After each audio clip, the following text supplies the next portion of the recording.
Gen Z support for same-sex marriage drops from 2021 to 2023. In 2021, Gen Z 80% supported same-sex marriage. Today, it is 69%, lower than millennials. Higher than Gen X and higher than boomers, but lower than millennials. Now, that's really, really interesting. Millennials' approval for same-sex marriage went up. Generation X went up, and boomers went up, and Gen Z went down.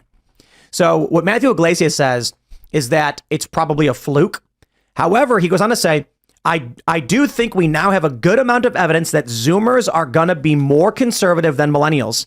But this particular finding is just really fishy. Sure, that may be, but the data shows it. And we have that right now. But we can see that there's interestingly, I'll tell you exactly why I think this is happening. Take a look at this. Gen Z's unique teen experiences. Percentage of Americans who report participating in or experiencing the following in their teen years. Gen Z. Regularly attended religious services, 52%. Millennials, 58. Gen X, 64. Boomers, 71. Gen Z is down in religious experiences. Had a part-time job, 58%. Millennials, 70. Gen X, 79. Boomers, 82. Had a boyfriend or girlfriend, 56%. Once again, millennials, 69, 76, 78.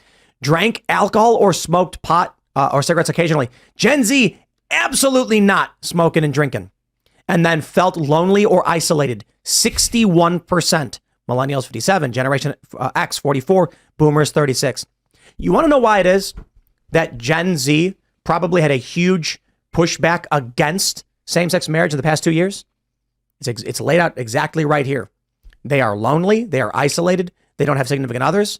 And they're feeling like this weird neo-woke, whatever you want to call it, world, this cultural world, is causing them relationship problems they don't see in the older generations. Mm-hmm. So interestingly, Gen Z looks to millennials, Gen X, and boomers, and they're probably thinking, how come they were able to do it? What's going on today is bullish and it sucks. Mm-hmm. And then the old generation who has it are like, we should be more accepting and progressive, causing problems for the young people. I also think outside of all of this, the biggest and most important component here is liberals don't have kids.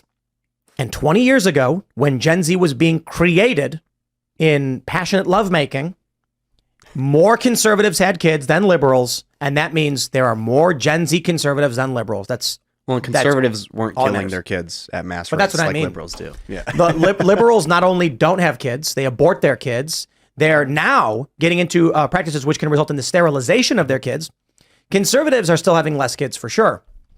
But I tell people when they say, oh, indoctrination, and it doesn't matter. It doesn't matter because two reasons. One, more conservative kids, no matter what, means more conservative future, no matter what. There's only so much indoctrinating can do, and it can convince people, it can change people, but it can't be as pronounced as literal biological reality of human beings who are created in conservative spaces. So the indoctrination needs to take place in areas where the left has control or is taking control.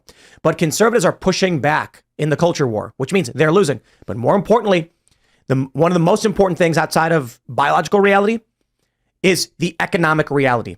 Even the child of a leftist family is now wondering why it is they can't find a boyfriend or girlfriend, they can't find a job, and they feel so lonely. Mm-hmm. And they're looking around them and saying, everything we have is worse than what it used to be. And so you're going to get people who are going to keep saying, return.